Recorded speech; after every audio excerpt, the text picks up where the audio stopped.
Flosstube friends, I'm Sherry, Colorado cross stitcher, and this is my channel about my cross stitching.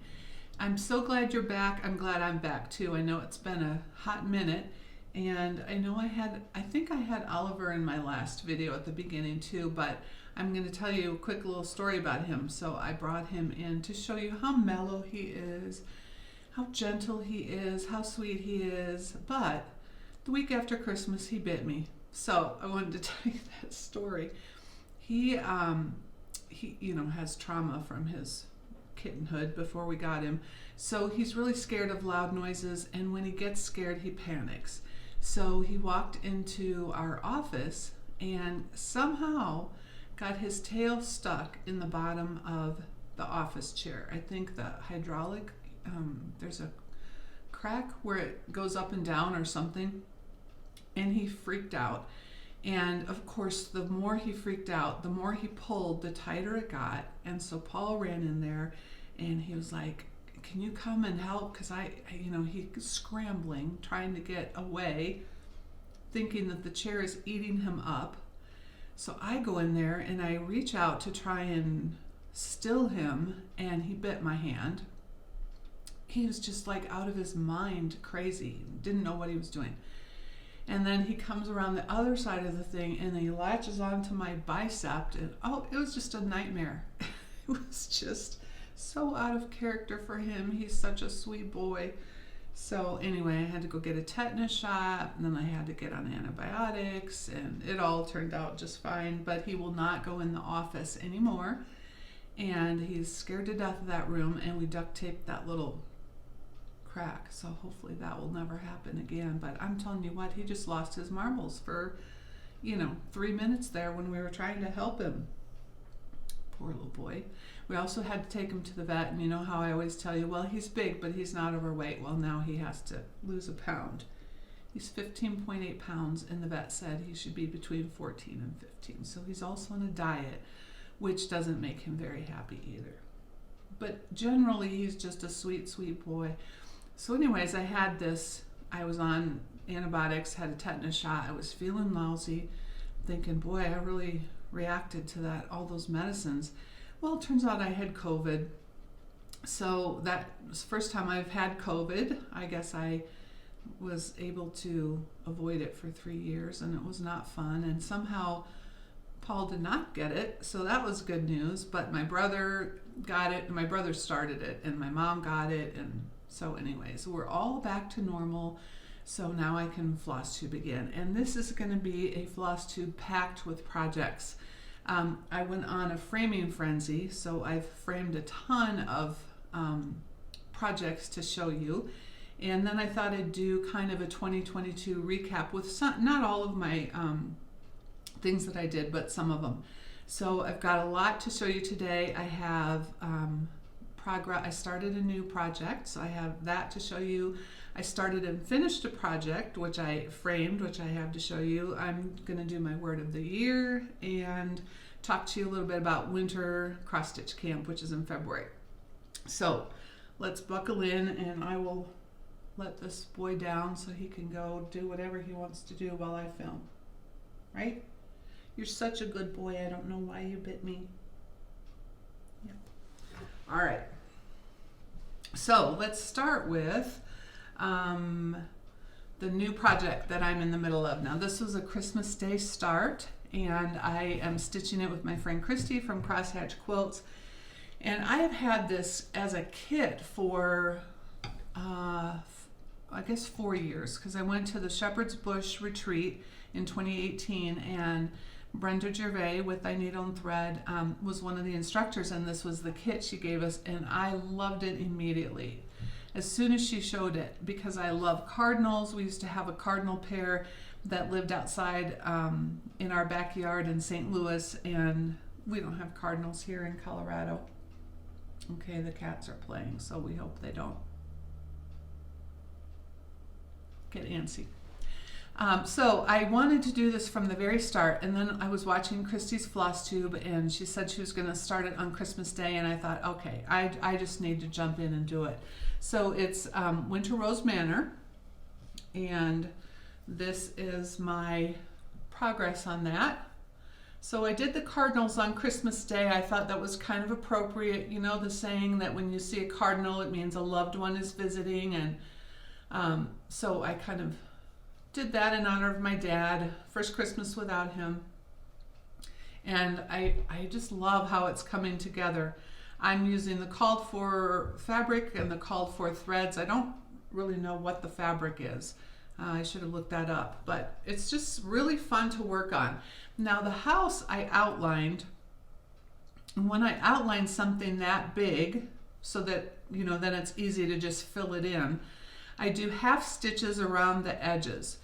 The reason being, sometimes when you outline something and you have a solid full crosses all the way around, and then you start filling in going back and forth or even up and down row by row, sometimes it looks a little out of place because that one solid row or the foundation or the outline is maybe a different part of the thread and it looks like a different color. So when I outline something like this, and I'll hold it up in a minute to show you closer, I just do a half stitch so that when I come back in and fill in, I do the top stitch to cross over, and that matches all the way along in all your coloring. So I don't know if you can see the half stitch on there, but that's how I do outlines, just so that I can make the whole thing look a little more congruent when I start filling it in.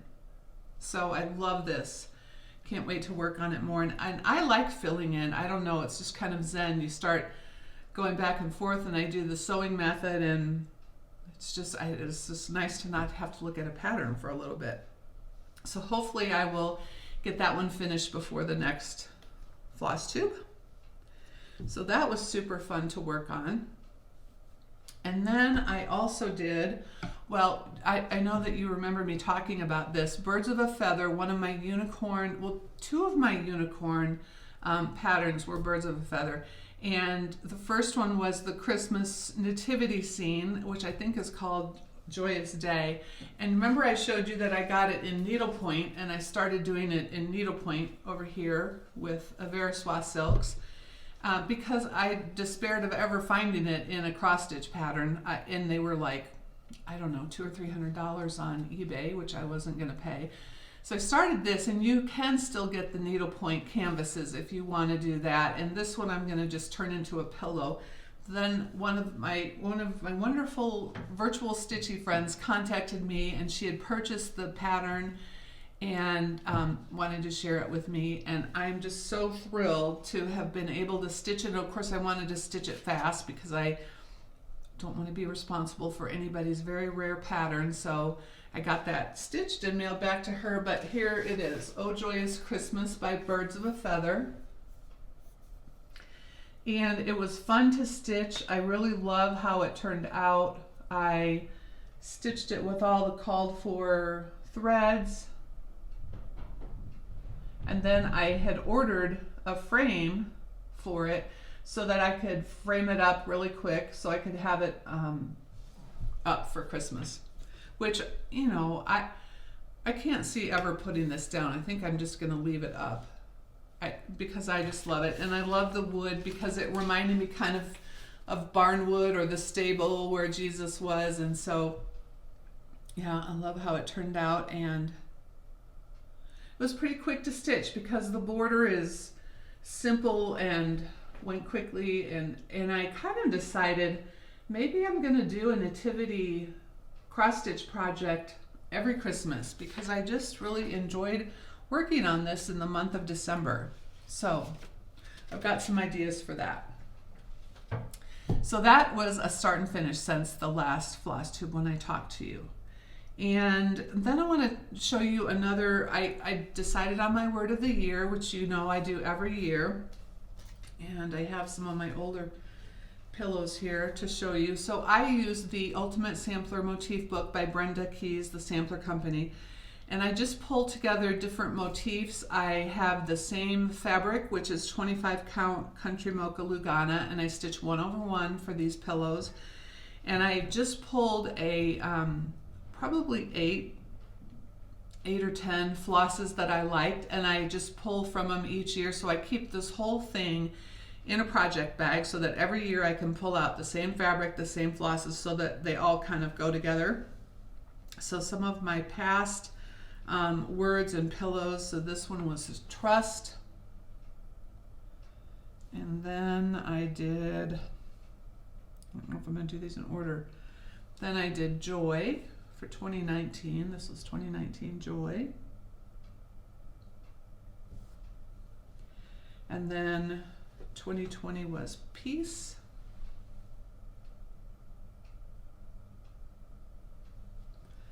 (2021) was renew.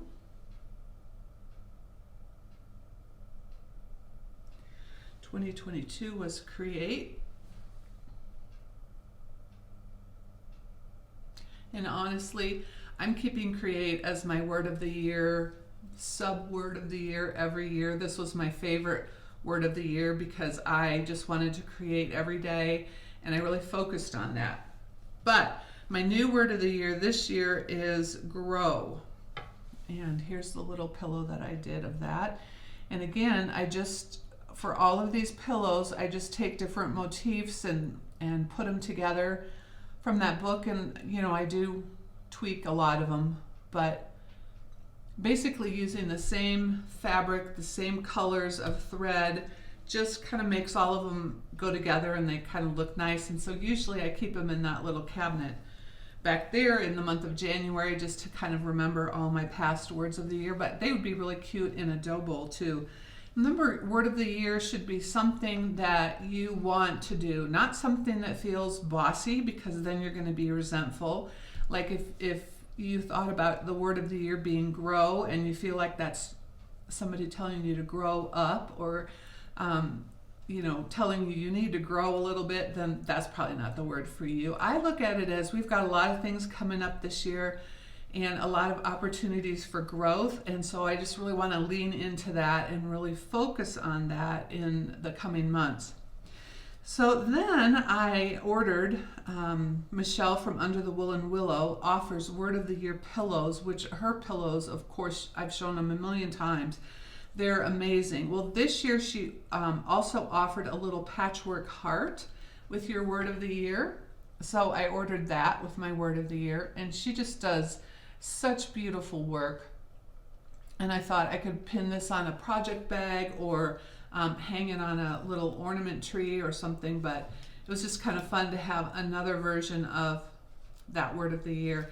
And it was really interesting because look her up on Instagram, Under the Woolen Willow. She posted a picture of all of the different little snippets that she had embroidered for Words of the Year. And it's just kind of interesting to see what everybody else's words of the year are. Now you can Google that, there's lists and lists online, but for some reason it was just fun to see which ones she was working on for all of our friends in the stitching community, and seeing what everybody's words were. So anyway, word of the year, if you're interested in that, there's a lot of information out there. For me, I just kind of keep my word in my thoughts week to week, not even necessarily every day, but week to week I think about it, have I moved forward in that area this week, or are there ways that I can move forward in it? And so anyways, this year grow. And then I wanted to, I remember I showed you this before, this pillow that I made, and using my last year's word of the year, and this is Teresa Kogut's kind of tagline, I guess, create every day.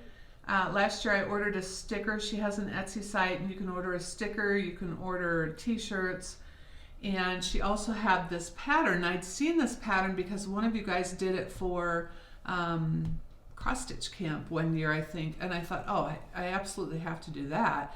So I emailed her to see if she still had a copy of that pattern, or if she was going to be putting it in a book sometime.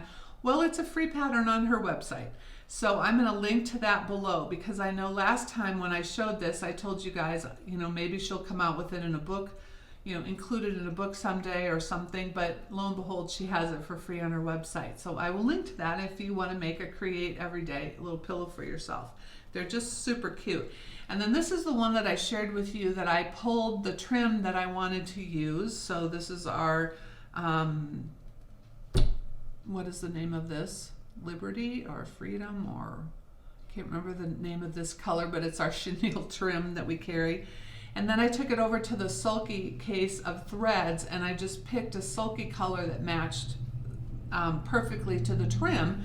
And that's just an idea for you about you know, kind of making your finishes maybe look a little more professional. If you pull out the trim or the fabric that you want to use, you can match your colors right to that, and then it just looks like a perfect fit. And later I'm going to show you a frame, because I also start thinking, you know, really if you're getting a colored frame or even a color wash kind of a frame, if you get that ahead of time, you can also pull threads that exactly match that frame. Just kind of makes it look a little more custom done, I think. So anyway, that's just another idea for you. And I'm going to toss these all into a bucket as I show you, because I have so many things on this table that I want to go through with you guys. All right, the next thing I want to show you is another thing that I stitched this month, and that is the Winter Cross Stitch Camp badge. So Cross Stitch Camp, I started we've had 2 summers of Cross Stitch Camp, and I started it back in the summer of, so what would that make it, 2021? Yeah, summer of 21, even before we'd opened the cross stitch shop, because I owned the yarn shop, the Loopy U, and we did camp every summer, Camp Loopy. And I thought, well, that would be fun for us cross stitchers to do that too. So in the summertime, we have a different challenge each month, and it's all virtual, of course, so everybody can participate, and then you get to pick a pattern that goes with the challenge, and you post on Instagram the first day of the month or the first day you start stitching it. And so it's just super fun, and there are so many beautiful projects. If you look up Cross Stitch Camp, the hashtag, you'll see all of the beautiful things people have done. Well, last year we decided to do a winter camp in the month of February. Just, you know, winter gets a little bit long, and February's a short month, and so I thought it would be fun just to do a 1-month winter camp. So that was fun last year, and we're going to do it again this year. And so I have the badge done for you. Now I do a little badge each time we have camp. Just if you want to participate in that and stitch it up. I put all of mine on a project bag that a wonderful gal made for me back in the beginning of Cross Stitch Camp. And so here is the new Winter Cross Stitch Camp badge. So little snowman with, she's holding a little tomato, or she's holding a little strawberry, the strawberry emery that goes with the tomatoes. And even if you don't do Cross Stitch Camp, I thought it was kind of a cute design. You could leave off the words on the edges and just kind of do the middle part and make it a little pin pillow. But that is now a free pattern on our website, and I will link to the free patterns below if you would like to download that and stitch it up. And you can see the other badges, those are all free on our website too. So we've had 2 summer camps, a winter camp, we did sampler camp this last fall, and now another winter camp. And now I figure I can have one more big one, and then I'm gonna have to do a couple little badges, but I have the whole back to go to. So that is available for you on the website, and I had fun doing that. Okay, I forgot to show you my calendars for before I started, which I usually do, so I will show you my December. Cut short by COVID down here because I did not stitch while I was down and out with that, but otherwise finished off the month of December. I did a quick, and it really is quick, like a quick flip through reel on my Instagram if you want to catch that. It shows all the pages, but mostly I did that because I was so excited that I filled out the entire year and stuck with it. And I really love this. I mean, I love looking through it. I love, you know, I added a lot of things in the back, which I'll give you some of those ideas, of course. So I was really excited to start the new one. And I did put extra pages in the back. I put 5 extra pages of 110-pound cardstock. And put my word of the year, grow. And so I have pages for finishes. I have pages for fun. Those are retreats that I want to go to or will be going to. I have stash.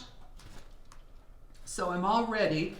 And then remember last summer, Reflet de Soie came out with a summer stitching box or something, and she had these kinds of really pretty insert papers that you could do whatever you wanted with. So I told you at the time I was going to put some of those in my 2023 calendar, which I did. So I have the backs of those, some of those, planning my stitches, planning my seasonal things I want to do, planning the patterns I want to design.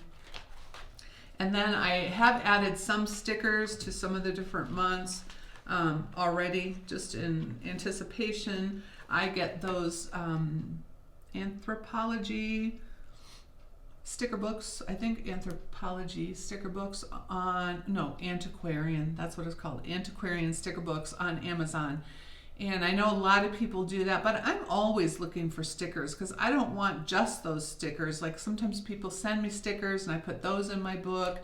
And I like using stickers because for me, it's just more fun to look at when it's a little more colorful. Not everybody likes stickers, and you certainly don't have to add stickers. In the front, I just put, I loved this tag that I found at a store, so I put that in there. You know, where do you put things like that if you come up with them? You know, I mean, I could display it somewhere, but I love having a place to put little things like that. And then I put my initials, I put my contact email address in case I lose it, which would be, you know, sad. So this is January so far. And remember, I also use one of those little mini printers, a 2x3 printer. I think Kogut is the one that has it now. The one that I use or have used in the past, I don't think they make anymore, which is a zinc.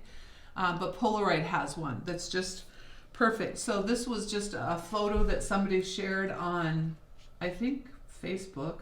And so I took a screenshot and printed it out, kind of my January mood. It was just kind of a, you know, moody picture from Paris, France. And I wrote down, of course, whose picture that was, because I want to give credit to that. But you can do those kinds of things. You can take pictures of just inspiration, you know, pretty, sometimes I take a screenshot or a picture of colors that I think are beautiful together that, you know, get my creative mind flowing and thinking about how could I use that in a pattern. So it's fun to be able to have those options to print it out. Now, is the little printer really true to color? You know, it's not the greatest little photos, but it's pretty good. I mean, it's not bad. And for the price you pay for it, it's great. You don't have to buy cartridges. It's a laser print. I guess that's how that works. Anyway, you just have to buy the photo paper. And then up here, I did this particular photo. I arranged it when we started selling the Martha Evans pattern, which I'm going to show you in a little bit because that's on my plans for January. And so I decided just to print that photo out too because I love how the silk floss looks all around that. So I wrote some ideas for you in your calendar for extra pages or things that you could keep track of. Because sometimes people will say, I don't know, what would I write in that calendar? Well, I write along the edge, I write my starts with the fabric that I'm using because it's easy to refer back to that. And then I write each day what I worked on. I don't write how many stitches I did. I don't write how much time I spent. I don't want to write all that stuff down. But I do kind of want to know how many, what I worked on. And then really I could look back if I ever wanted to see how many days did I work on that or how long did that take. And then this year I've just started putting a little F for finish if I finish something up. So a little F up there in a circle if something was finished off. So I just like having all of my stitching plans and thoughts and progress in one book. And so some of the things you can add to your calendar, so you can add a page of stash, you can add a page of finishes, which you can write down, or you can put in photos. You know, I happened to print out photos of mine last year the ones that I finished. So you can print out pictures of them, or you can just write them down. You can write down plans for big projects you want to do. You know, if you have some samplers in mind that you want to accomplish this year or start this year, or if you have small pillows or small holiday things that you want to do, you can kind of keep track of that. Sometimes when I write those down, I think, oh, I'm really low on spring. I need to look for some spring patterns or what have you, because I've talked before on how I would really like one wall of seasonal that I can swap out. And if you don't watch Christy of Crosshatch Quilts, and I'm sure you do, but her holiday wall is always so inspiring to me, because she's got some really big, beautiful projects that she's done for the different seasons. So every time I watch her, I get inspired to, okay, let me think through what patterns do I have that I can put on that wall, what patterns do I maybe need to keep an eye out for. And so that's kind of fun to keep track of for plans too. You can keep a list of shopping, you know, a shopping list of threads you need or patterns you want to kind of keep an eye out for. You can keep your fabric stash in there, which, you know, if you don't have a huge fabric stash, it is kind of nice to have a list of what you've got. So when you're looking or you're shopping at a store or you're shopping online, you can kind of flip back through and think, oh, okay, I have a piece that'll work for this pattern that I want to buy. So, you know, fabric stash. Designers that you want to collect, or new designers that you want to check out. That's another great list to have. Like I did in here, retreats you go to, classes you go to. It's just fun to remember your friends and have pictures of those. So last year I did not leave enough space for retreats, and this year I'm leaving more space because I want to go on more retreats. But this was a fun page to put together just for summer school at the Attic. And my gosh, if you have not gone to a retreat at the Attic, you so should go, because Jean and her crew just put on the best retreats. And so I'm hoping to get into summer school again this year, and I'd like to go to Bristol, which is in June, also at the Attic. So that's a fun page to keep, is retreats and classes. Shops you want to visit, floss tubes you want to check out, collections you want to start. Excuse me. So there's all kinds of lists that you can keep, or things that you can keep in your calendar. Let's see if I got them all. Oh, important things happening in the year. I did keep a page for that, like the Queen passing away. I don't know, that just seemed like something I should, you know, include in things to note. My brother, and the whole story about my brother buying the family, not the family home, but you know that story if you watched it. And then we had our first stitching night at Colorado Cross Stitcher, our shop. And so anyways, just a few different things to note from the year 2022. You can also do, let's see, inspiring color combos. We talked about that. Long-term stitching goals, Instagram accounts that you want to look up or follow. So, you know, this really can just be a whole resource book for you if you choose to do that. And I've shared before, I don't fill it in I fill it in every single day, but I don't fill it in daily, if that makes sense. So I fill it in every few days, but then I go back and fill in the days because I know what I worked on. So it doesn't have to be an everyday thing, or it can be an everyday thing if that's just when you get done with your stitching for the evening. Just, you know, pull this out, write it in, and be done with it. But I love keeping those, and I'm really looking forward to having more of those in the future. It was so funny. Carol Saltback Stitcher was sharing hers, and she pulled out, I think she's been doing this calendar like for 5 or 6 years, and I thought, how cool is that to have a stitching history of what you've done over that many years. So hopefully I'll be able to say that in 5 or 6 years. I still have all of those. So that's calendar. All right, let's see, what are we going to go next? Let's do framing. So I think I framed 12 things over the last 2 weeks. I order my frames online. I'm not very happy with the company I used, so I don't really want to recommend them to you, because I got frames that were damaged, and I got frames that were the wrong size, and then it was a hassle to get that straightened out with them. So I will be looking for other online sources, and when I find one that I love, of course I will share that with you and look forward to doing that.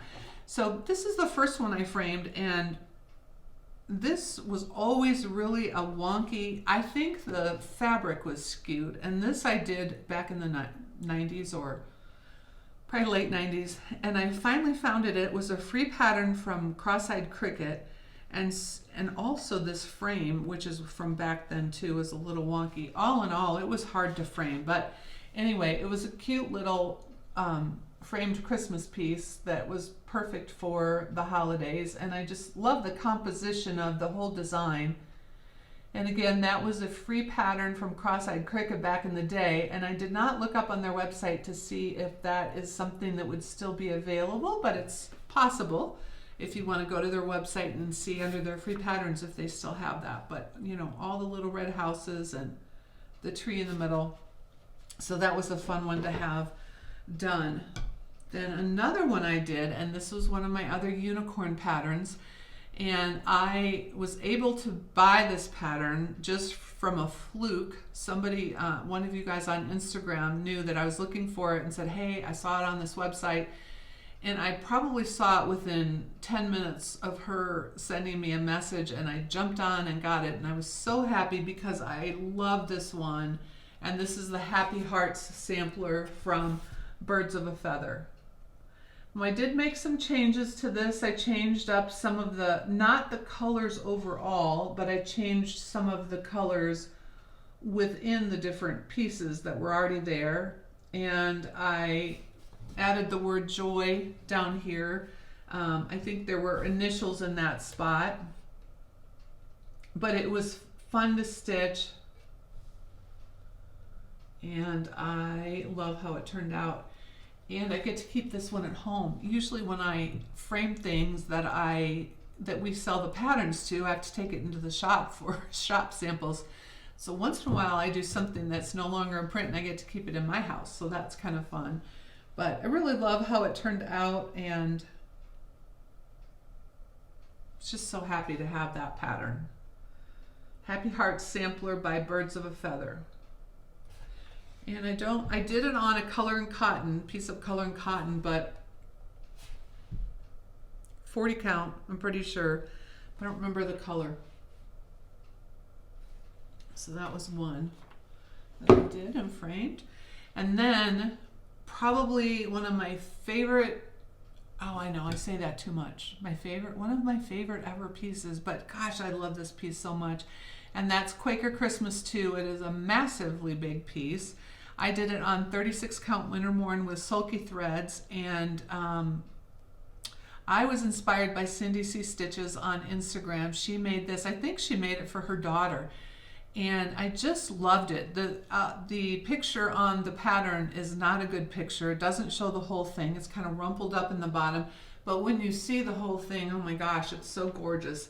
So Christmas Quaker 2, and it has, I don't remember how many Christmas carols or Christmas song titles in here, but you can kind of see. So some of them are spelled out in letters, and some of them are just illustrated by some of the motifs. So let me get that a little closer for you. Super fun to work on. I love working on one color samplers. I've never done such a big one color sampler, or two colors as it turns out this one is. And of course this is going to stay up year round. Well, this is going to the shop, but it was a big one to frame too. I don't enjoy framing. I've gotten a little faster at it just because doing so many. But what I do is I kind of put it on the mat, figure out, the perfect dimensions, so that it's centered on the mat board, and then I put a pin on each edge so I know where that sits, and then I pull a thread. So where that pin is, I pull that whole thread out, so I've got one thread missing on all four sides, and that helps me to line it up on the foam core. It's foam core, not mat board. To pin it out. So then I start pinning it out. So I put a couple pins up at the top, a couple at the bottom, a couple on each side. Make sure it's all situated right, and then you could just kind of follow that line of the thread that you pulled to get it even. And of course there's a lot of back and forth because you'll maybe see, oh, that bottom row is a little wonky. Even though I followed the thread line, I can see it tilts a little bit. So then you adjust and you pull and you redo and all of that. But I just found it super helpful to pull a thread and kind of have that as the follow line. Of course, you're going to use stainless steel pins because you don't want those to rust. And then once I get it all pinned in, then I do lace the back too, kind of just to pull those ends together. And I leave the pins in. I know some people take the pins out, but I just always feel like it's a little more stable if you've got the pins in there. So anyway, I was really happy to have this one done and up on the wall before Christmas too. By the nick of, like just in the nick of time, because I think I finished framing it like the day before Christmas Eve. So, and my husband then does the back finishing and putting the hanger on and all that kind of stuff. I do usually put glass on my pictures. I don't know, it feels more finished to me and it feels more protected, but we didn't do that because I knew I'd be sharing it on my next Flosstube, and I didn't want all the glare so that you could see it better. So that was a big one to finish up. Oh, I think this one is this one This Joyous Day by Plum Street Sampler? I was going to look up the name of this. Oh, Joyous Day? This is the day? Might be This is the Day. This one I love. This was new at Market, I think, new at Market in March. And as soon as I saw it, I thought, I've got to do that one. I love the pink, the happy pink house with the bricks. I love the bright sun. I, of course, love the saying on the bottom. And, I enjoyed stitching this one so much. There's a lot of stitching in this one. It's not that big, but, all of those bricks. But, it's such a happy one.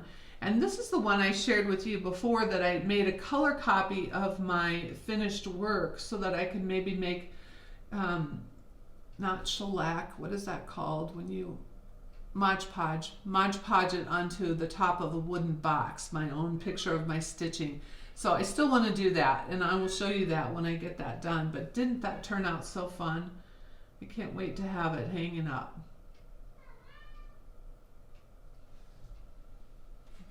All right. These two are actually the same frame, but we just painted them. My husband painted them, not we. So he painted this one the green, and then I liked this one for the black. This is one of the ones that came the wrong size when I ordered it, and then we had this extra one. I thought, well, we'll just paint that black and we'll call that good. So if you can't find the exact color frame you want and it's wood, just remember you can find paint, the perfect color. All right, this is another one that I framed, and this is the one that I was talking about where it would be easy to get this kind of a frame. This is modern folk embroidery. It would be easy to get a frame like this and pull out a gray that perfectly matched that frame, especially if you're doing one color stitching. So I wouldn't necessarily want to do this particular one in a gray. I think it would look beautiful in a dark green or a red or a blue, or the white on a dark fabric would also be pretty. But if you were doing, for example, a one color sampler, it'd be easy to pick out a color that matched your frame and then just do that on the inside. So another one that it was fun to have up for the holidays. So my Christmas wall, I'm getting a little bit of stuff done for my Christmas holiday wall. I just need to work on all of the other seasons. And Jacob Modern Folk Embroidery has a lot of really beautiful one color samplers. And the thing about one color samplers, I think, is you really focus on the motif and the design itself versus something like that. This is the Day, where you just focus on the glorious colors and the beautiful stuff like that. I think with one color samplers, you really focus more on the symbolism and what's in there. So that's kind of fun. It's fun to have a variety of both kinds of things. This is another one. This is a Merry Christmas sampler by Lottie Da. And I didn't finish this last year, but I just framed it this Christmas. So another Merry Christmas thing for my wall. And this is a cute little quick finish. I think Brenda in the Zero Starter, Brenda Sampler Stitcher, I think she made hers into a pillow, which looked absolutely adorable. So it would be cute as a pillow or framed like this. Now I'm sure I did mine on 40 count, and it looks like it was done on flax. So just a cute little size. One thing I really want to focus on, and I said this in my email newsletter out to whoever's on our mailing list this week, I really want to start doing some smaller samplers too, because when I have a sampler wall one day, I want a variety. I don't want just big samplers. I want to be able to fill in, you know, smalls and bigs and kind of have more of a collage effect on the wall. So I like having some littler options like this. All right. Another big framed finish. This is another one of those that I'm going to say one of my favorites because I just think it's so stunning. And this one I was inspired by Olivia B on Instagram because she did this on what I thought in my mind was this straw color from Weeks Dye Works. In reality, it was a beautiful red, kind of a clay color. And she finished hers and it looks gorgeous too, but I did mine on straw and oh, I love how it turned out. And it's, I don't know, it's a big picture, so I wanted to have a big, heavy, sturdy frame for it too. And I'm so excited to have this done and framed and ready to put on the wall. I used the NPI silks. I think the only thing I changed, and it wasn't on purpose, was I did these two. These two chimneys are supposed to be the darker green, and I did them in a light color, and then I decided I liked that light color, so I just left them. But otherwise, I don't think I made any changes to this. This is by Kathy Barrick, and it's a Quaker Dwelling.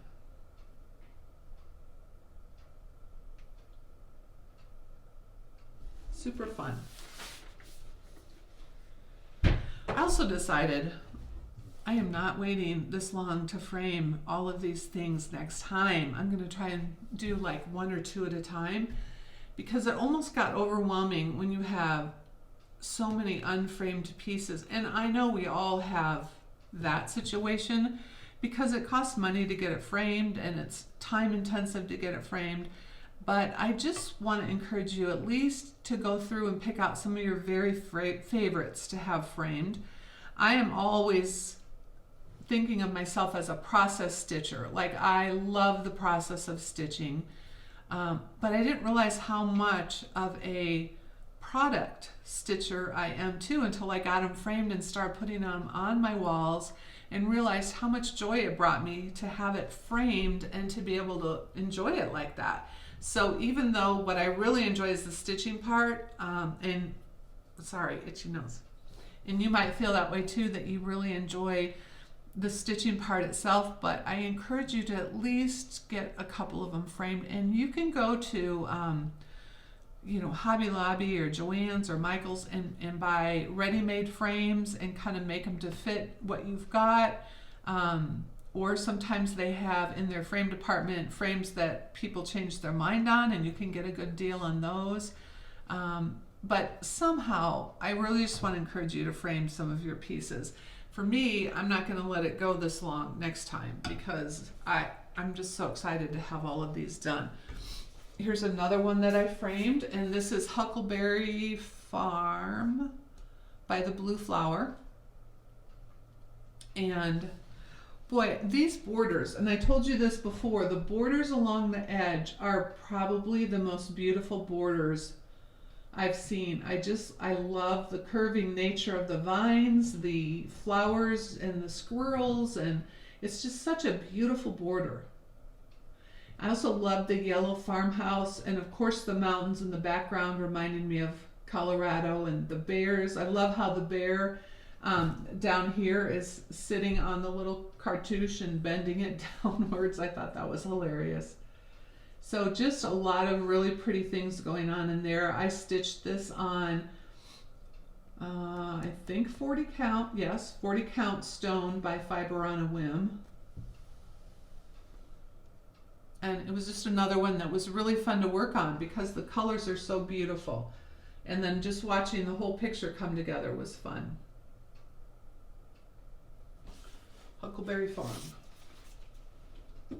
I can always tell when people are purchasing threads for Huckleberry Farm when I'm pulling orders, because there's just some really unique colors pulled together for that. All right, 2 more from my recent framing. So this one is Erica Michaels, Bristol Berries. One of the Bristol Berries. I can't remember if it's 1, 2, or 3, but I think I did this one for winter camp last year in February. And eventually I will have a red sampler wall, and that will go on the red sampler wall. But this is in honor of George Muller, who was the man who started all of the Bristol orphanages. And I know we've all seen some of those gorgeous Bristol samplers. Dutch Treat Designs has some, Hands Across the Sea has some, and a lot of those kids, when they were orphans in the orphanage, practiced, were taught how to do samplers, practicing their initials, practicing their alphabets, practicing their motifs. And he was just an amazing man. If you have not seen his documentary, I think it's on YouTube actually, just plug in George Muller, M-U-E-L-L-E-R, and it's just an incredible story about how he and his wife just kept buying these buildings near their home to house more and more of the orphans who were orphaned because of the flu pandemics going on, and how they then purchased. So one of these was the street that they lived on that they started having the orphanages, and the other address is the street that they then purchased an actual building or purchased land and built orphanages that were a little more functional. So I think the only thing I changed here was I added 2 little hearts, one in each corner on the bottom, not hearts, crosses, just to honor the faith that he had, which you'll learn about in his documentary if you'd like to watch that. So it's just a sweet size, sweet little sampler. All right. And then the last one I framed in this framing frenzy of mine was Tetelestai, and I brought the pattern out for this one. It's by Quaint Rose Needle Arts. I got this one at the attic. And so this is the pattern. I did leave off the bottom of that, and so I will show you mine. So this is my framed piece, and I picked this frame because Tetelestai means it is finished. It was the words that Jesus said on the cross. I didn't want to leave that bottom off because I liked the words and the meaning. So I just stitched the Tetelestai up here and the meaning of it and the Bible verse in over 1 down here on the very bottom, so that I still had that included in the piece. And I picked this frame because the brass nail reminded me of the nails, and I just thought this seemed like wood from the cross. So I love how it turned out. And I like the size. I shared before, for me it was a frustrating piece to stitch. I don't usually get frustrated stitching pieces like this, but it's just wonky in that these don't match, and here's the original on the back, so it's true to the original. It's no fault of the designer. She did a great job of reproducing it, and she did the bottom part, which is beautiful in and of itself. but I was just done. I was done with it when I got the top part done, and so that's where I ended, and now I really like how it turned out. Okay, so those are my new framed pieces. Oh, you know what? Okay, so we talked about winter camp, which starts February 1st, and then I kind of got off tangent and forgot to tell you the challenge and the details. Okay, let's go back to that. And then I have just a review of some of the other pieces that I did in 2022, including my smalls and my freebies, so I was going to show you that too. Let's go back to winter camp. So winter camp is starting February 1st and it ends February 28th. You are welcome. We'd love for you to participate. You do not have to make a purchase from our shop in order to participate, although we always appreciate your purchases from ColoradoCrossStitcher.com. And it's free to participate. So the challenge is pick a pattern that either continues a collection you have or starts a new collection that you might want to collect. And let me give you some examples. So maybe you decide, I'm just really into tomatoes lately. I'm going to start a tomato collection of, little framed pieces and pillows and things. So tomatoes might be a new or ongoing collection for you. Maybe you think, I'm really going to start collecting such and such a designer because I love everything they put out. So maybe one of those pieces would be a start or a continuation of a collection for you. Maybe you think, I need to do Christmas ornaments or holiday ornaments, and so I want to add to that collection. Or it could be small pillows, that you want to do and have in dough bowls. Or it could be one color samplers or small samplers. That's, the one I want to do is I want to start my small sampler collection. So any pattern that is either a continuation of a collection you already have or a start to a new possible collection you might want to do. So pick a pattern and don't start until February 1st. That's part of the challenge. And then you'll post a picture of the cover of your pattern, your fabric, your threads. Post a picture on February 1st so we see you haven't, started it yet. You're not doing one that you already have in the works. Kind of the challenge. The other part of the challenge is to do it within a month if you want to. And so put that on Instagram and then hashtag winter. Oh, I'm going to look it up because I don't want to get this wrong. Hashtag winter cross stitch camp. So 4 words, winter cross stitch camp. And don't put 2023, that just gets confusing. It will go in with all the hashtags from last year's winter camp, but when I keep track of them, I go by most recent posted and I go down until I hit where I've already liked the other ones. So it's not going to get mixed up in my record keeping, just because we don't have a year on it. So winter cross stitch camp is the hashtag. And then also hashtag Colorado Cross Stitcher, because that also alerts me that you've got it posted. I check those every few days, and so if you see that I've liked your picture, you know that I've seen you and I've put you on my list. And again, we'll have a drawing at the end of the month for people who've participated.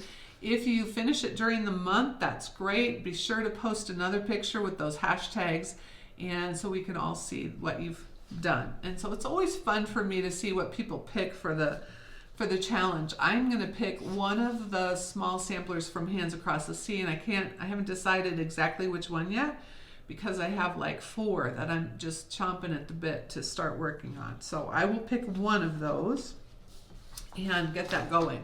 So sorry for that diversion. I don't know, I just got off on another tangent. All right, let's finish up by looking at some of the other, just review of different patterns that I did, different projects that I did in 2022, and then we'll close the door on 2022. And I also have my 3 things that I want to tell you about. One being, I got a really cool Christmas present I want to show you. So a few other things I worked on, 2 of my own original patterns I came out with and did and had fun with, and one is Stitcher. And that's a companion piece to the Sampler Maker piece that I came out with in 2021. And so this was fun to work on, and I just think it reminds me of a signpost from the olden days, like all of us should have a post that says we're a stitcher or a needleworker or a sampler maker or something. And then I always do a little pillow to go along with it. So this was the little pillow that goes along with it, comes in the pattern with Stitcher. Creating works of art, one stitch at a time. And that's kind of our tagline that we use. And then just in my last one, I came out with the first one in my collector series, and that's Snowman Collector. I left all the little pillows at the shop because I thought, well, I'm already taking the whole big piece. But I had fun doing some of the little snowmen in pillows. And I did the pillows on 25 count Lugana over 2, so they're bigger. And so that was kind of fun to have that as well. So that was another one that I did in 2022. And I just finished the pattern and the stitching for my next collector pattern, and hopefully I'll be able to share that with you on the next Flosstube.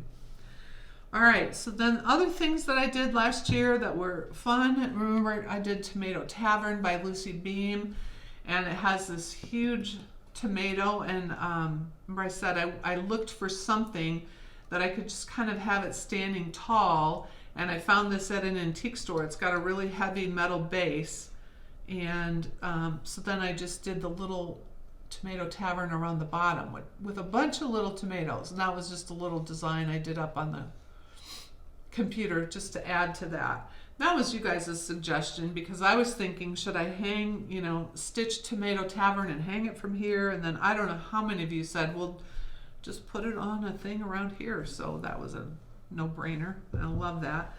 And I was kind of into tomatoes this past year, so I did Tomato Row, which I just think this is the cutest little thing.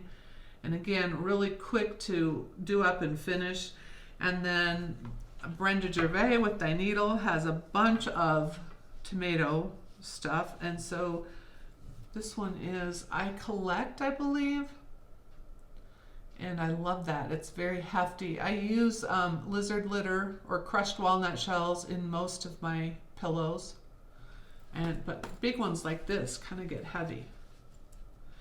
And then somewhere I read, because I kind of, when I'm adding buttons like this, sometimes I have a hard time holding the button on and also stitching and trying to get the layout so they all fit in there together. And somebody suggested you put a dot of glue. So I used Aleene's Tacky Glue, which is how I attach all of my chenille trims. And I just put a dot. You have to be careful to avoid the holes because you don't want to glue up your holes, but put a dot, lay them out the way you want them, and then once the glue dries, you can go through and stitch them on, and they're a lot easier to stitch on once you've done that. And then her, let's see, what was the name of this book? Keeper of the Pins. And there are probably 5 or 6 different pillows from Keeper of the Pins, and I did 4 of them. Certainly meaning to go back and do the other 2. I just haven't done them yet. This one I thought was so cute. Little tomato with the teeny tiny 1/1 strawberry.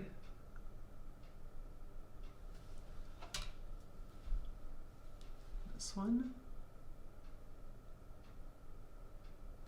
The sewing bird, which was so cute, and I really liked how the threads were in the satin stitch on this one.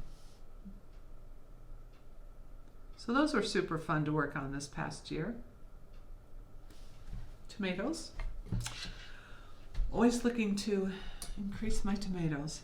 I did this one for in honor of the Queen, and this was a free pattern from Hands Across the Sea. I did it in that same straw Weeks Dye Works color that I made my Quaker Dwelling big picture out of. And it says, let's see, God Save the Queen, and then it has her initials and her birth dates, and then Long Live the King. And I have a couple of crown pins in the top. That was my first drum. I do want to make more drums. That's another collection you could do, is drums, because drums are really cool. And look for Vanna, the Twisted Stitcher. Look for her tutorial on how to make a drum, because of course it's the best one out there. And I just followed that. It was super easy to do. Another thing that I did this year that was a first was doing these box finishes, which I totally fell in love with because they come together so perfectly. These are both hands-on designs, and I did the meow with the cats. And then she uses Just Another Button code. Just Another Button Company pins, which we have in the shop. And then for mine, I put on the bottom the different cats that we've had in our life that are special to us. But it's fun to complete. There's a lot of stitching in here because by the time you get this long strip done, you realize, well, that took a little bit longer than I thought.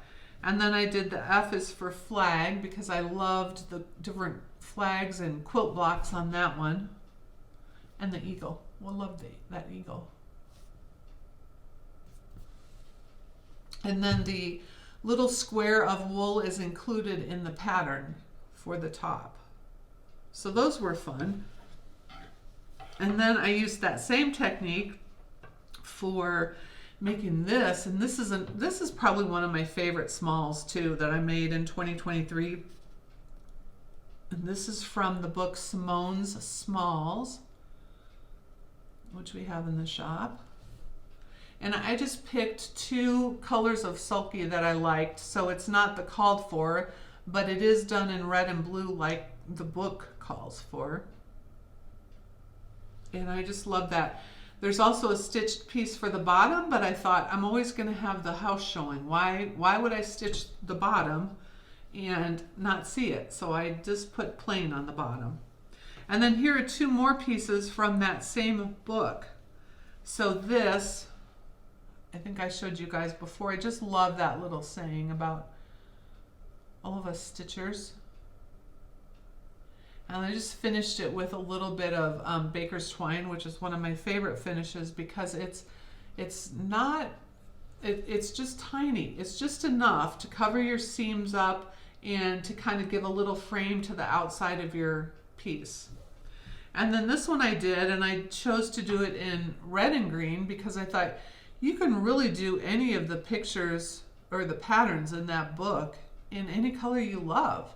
I mean, it'd be beautiful in navy and red for, popping in your patriotic bowls too. So those were fun. And I still have more that I want to do in that little one.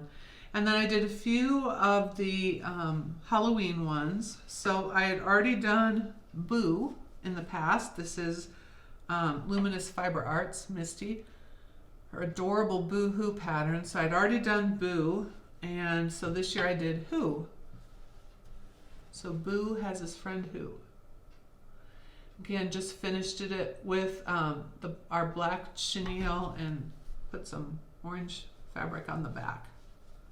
I love these. I love vintage. So this vintage owl and cat, and Misty does vintage really well. I just thought they were super fun. I also took Teresa Kogut's book, which is Hello Halloween, I think it's called. It's a brand new book that she came out with, and it is a gold mine. If you like Halloween stuff, it is a gold mine. But she has this really cool sampler on the front of the book, and I don't know that I'll do the whole sampler, but I want to do a lot of parts of that sampler because there's just some really cool parts and pieces to that. So the first thing that I did was I did the bottom of that particular piece because I just loved how that huge cat kind of overshadows the tree and I love the little pumpkin man standing next to the tree. But I will go back to that book this fall because it just has so many cute designs. And then I did this teeny tiny one from the Humble Stitcher. Can't remember the name of this one. Sorry. And I did it on 25 count over 1. It might be 32 count over 1 actually, because I cut my piece of fabric wrong and I started in stitching and then I realized, yeah, this is not going to be big enough. So then I had to go down to over 1, but I just think it's so cute. Such a cute little piece.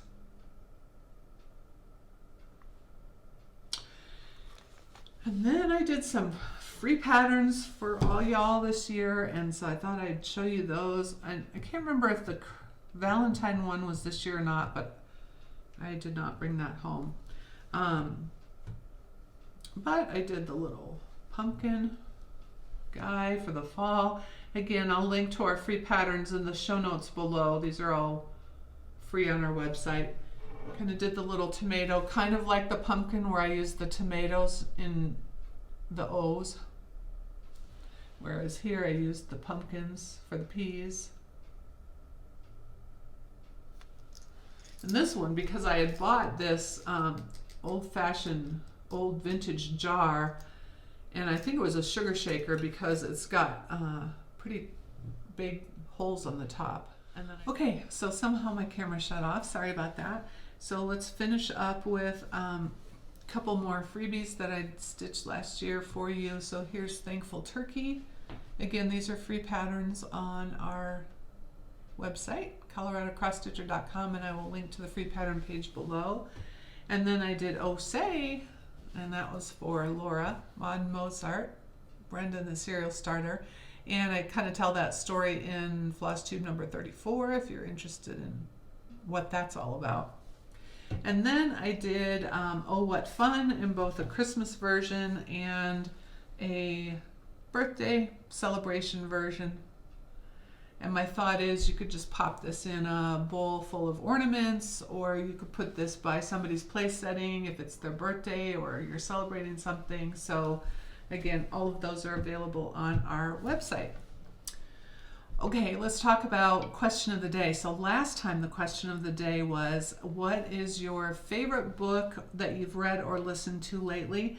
And you all had such amazing recommendations. I actually made a list of all of them as I was going through your comments because there's just a plethora of wonderful ideas in there. So if you're looking for your next book to listen to or to read, I like to listen to them so I can stitch while I'm listening to them.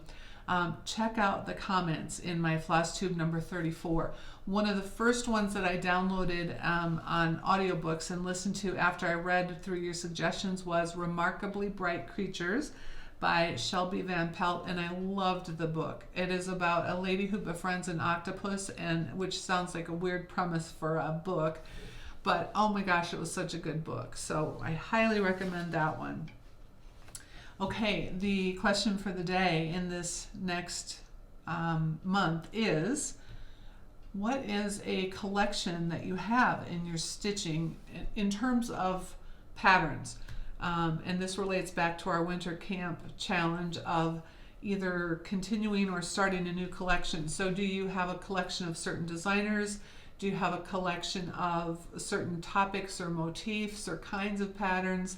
So use the word collection in your question of the day, because that's also the keyword that's going to get you entered into the project bag drawing.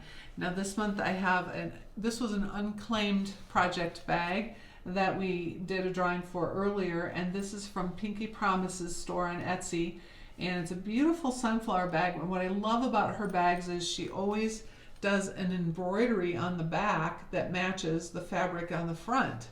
So if you would like to be in this drawing next time, use the word collection in your comment.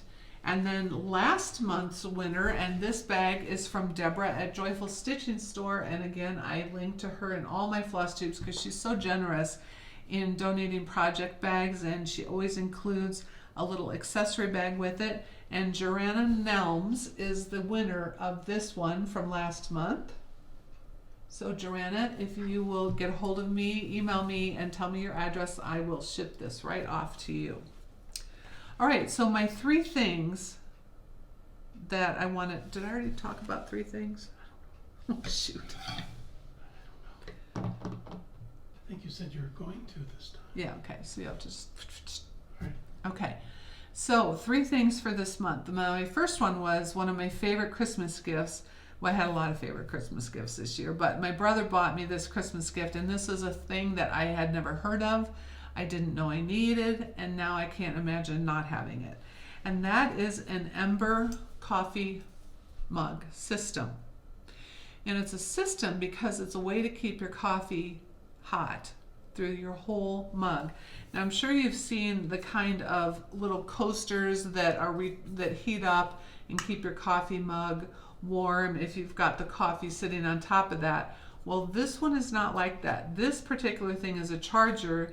You charge your coffee mug, and then once it's charged, it's the coffee mug itself that keeps your coffee at the right temperature. You can download an app and you can go on your smartphone, and I think it's 140 degrees is the default setting, but I felt like that was just a little warmer than I wanted, so I bumped mine down to 138, and that's perfect. And so, you know, when you make a cup of coffee and your first sip is too hot because you just brewed it, and you wait a couple minutes and you've got like this much to drink that's the perfect temperature, and then the whole rest of it is not hot enough. So with the Ember Coffee Mug, it stays hot the whole time you've got coffee in there. So your first sip is the perfect temperature and your last sip is the perfect temperature. So it's really a cool thing. And my daughter, who's a coffee professional, knew all about this, but like I said, I'd never heard of it. So I will link below on that because that was a really cool thing. The second thing is a new Instagram account for you to check out. It's called calligraphy_FB. And again, I will link to that below. I don't ever show pictures from those Instagram accounts that I recommend because they're copyrighted pictures, but boy, this is a really cool account. They do like 20-second videos of beautifully scripted writing different people's names, but it's nothing like you've ever seen before. I can't even, it's not calligraphy like we think of, you know, a slanted pen and the thick and thin parts. It's just a really incredible way to, and a very creative way to write names. I keep wishing they'd do my name. So check that out and just watch. I know you're gonna want to watch like 6 or 8 or 10 of them because it's just kind of addictive. You're just like, oh, how are they gonna do that one? And it's really cool. And then the third thing in the 3 things is I bought this fun book, Cats in Cardigans and Other Attire, on Amazon, and it's just cute. It just has cute cats dressed up. And in the book, she says, feel free to make copies and use them in your journals or your, you know, gift tags, postcards, whatever. It's just filled with really cute illustrations. Of course, what I did was I took a picture of one of them, I printed it on my little 2x3 printer, and I used it almost like it was a sticker on my stash page. So I'm looking forward to using some of those other cute cats in different ways. So those are my 3 things. All right, the last thing is plans for next time. So I said in my email newsletter this week, I kind of want to focus on bigger projects in 2023. I mean, I'll still do some smalls because that's just gratifying to have a finish like that, but I really want to work on my sampler walls and my bigger projects. So the first thing I'm going to start, and I cannot wait to start this, is Martha Evans, and I know you've heard about this one before. Tanya from the Scarlet House just came out with this pattern. It is in honor of Brenda Sampler Stitcher's big 60th birthday in January, and so a bunch of us are doing this one. And we still have patterns and the floss and everything available on the website. I'm going to do mine in the MPIs. And so here are the colors, which I just think are gorgeous. And I'm doing mine on, it calls for needle and flax Hemingway. We had needle and flax in the shop for a brief instant this week, and it all sold out after I sent out the newsletter. But I'm doing mine on Steinbeck because I just really love the look of that. And sometimes I like to do it on a different fabric than everybody else is doing, but I'm really excited to work on that. And of course, I'm going to try and finish the Winter Rose Manor this next month too. We've got a lot of stuff going on next month. And so I will probably be back to do my next Flosstube maybe in 3 weeks, hopefully. That's always my goal, is 3 weeks. And this next time I'm going to do a whip parade. I know I said last time I was going to do it, but then I wanted to show you all my framed pieces. So I started out and didn't have whips, and now all of a sudden I have a bunch of whips, and I have some really cool ones. So I'm anxious to show you guys that in the next video, as well as my progress on all of the other current things. So thanks so much for joining me today. I will see you again soon. Bye-bye.